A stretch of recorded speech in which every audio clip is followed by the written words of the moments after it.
একটা পালা, এটা যদি শিল্পী হিসাব করে গাইতে পারে।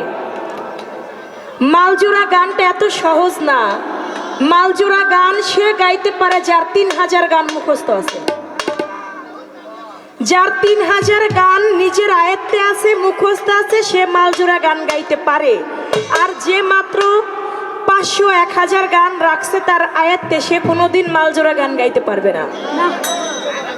কারণ এই গানটারও নিয়ম আছে। এটা একটি করে তত্ত্ব গান রাখতে হয়, একটি করে দরবারি গান বা বিচ্ছেদ রাখতে হয়। প্রথম গানটাই থাকতে হবে তত্ত্ব গান। ওই তত্ত্ব গানের লাইন ধরে পাশের শিল্পী আবার আরেকটি গান তার গানের উপরে রাখবে, এর নাম হলো মালজোড়া। কিন্তু আজকে কিন্তু তা হইল না। শুরু করেছে নয়ন শেখ, গান করলেন একটা খাজা বাবার গান।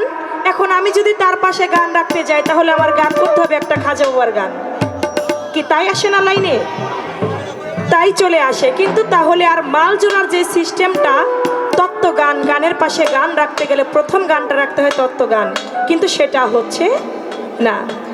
তাই তিনি যেহেতু প্রথম শুরু করছে, এজন্য আমি তার গানের পাশেই কি গান রাখবো নাকি আমার থেকে আমি শুরু করব, তিনি আমার পাশে গান রাখবে, কোনটা বলেন?